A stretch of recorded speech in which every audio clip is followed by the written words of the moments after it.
Eles ouviram uma voz vinda de um palco completamente vazio. Não havia ninguém lá. As câmeras confirmaram isso, e ainda assim, a voz cantou.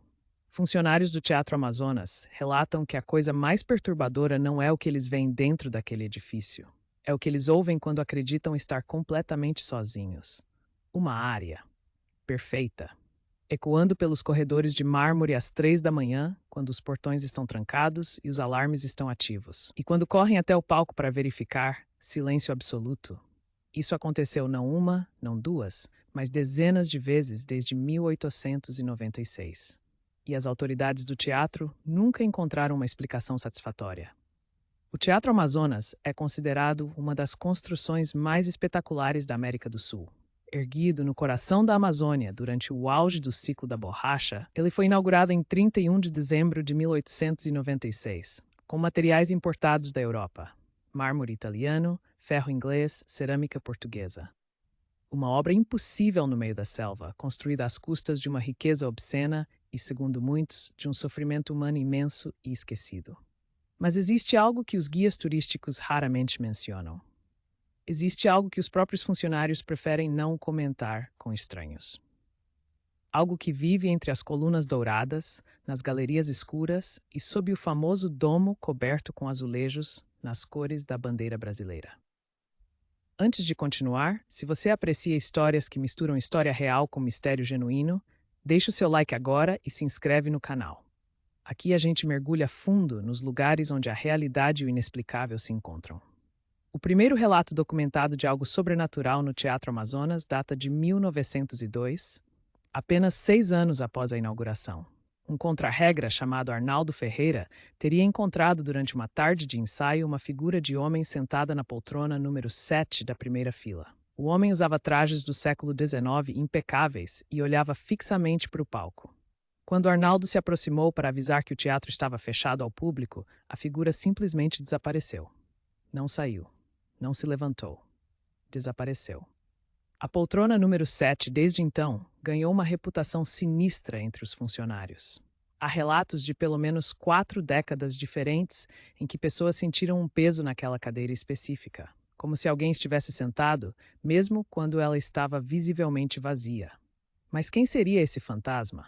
Algumas teorias apontam para Eduardo Gonçalves, um barão da borracha, que financiou parte da construção do teatro e morreu antes de vê-lo inaugurado, em condições jamais completamente esclarecidas. Outros acreditam que se trata de algum dos trabalhadores indígenas ou escravizados que pereceram durante a extenuante construção da obra, cujos nomes foram completamente apagados da história oficial. Existe ainda a teoria mais perturbadora de todas, a de que o teatro, construído com tanto ouro e tanta dor humana, simplesmente absorveu algo. Que as emoções extremas daquele período, a ganância, o sofrimento, a grandiosidade patológica, ficaram presas nas paredes como umidade. E que, eventualmente, essas emoções começaram a se manifestar. Em 1973, durante uma reforma, operários relataram que ferramentas desapareciam e reapareciam em locais impossíveis. Um deles, identificado apenas no seu Raimundo nos arquivos municipais, afirmou ter visto uma mulher de vestido branco cruzar o palco às 2 da tarde, em plena luz do dia. Quando correu atrás, não encontrou ninguém. Nenhuma saída tinha sido usada, nenhuma janela estava aberta. A mulher de branco se tornaria, ao longo das décadas seguintes, a segunda aparição mais relatada do teatro. Seriam pelo menos 11 testemunhas diferentes, em épocas distintas, sem contato umas com as outras, todas descrevendo a mesma figura com detalhes extraordinariamente similares: cabelos escuros presos, vestido de época, movimentos completamente silenciosos. Alguns pesquisadores do folclore amazônico associam essa figura a uma cantora italiana chamada Bianca Cavalieri, que supostamente se apresentou no Teatro Amazonas em 1908 e morreu tragicamente semanas depois em Manaus, vítima de febre amarela. Não há registros oficiais que confirmem ou neguem completamente sua existência, o que por si só já é estranho o suficiente.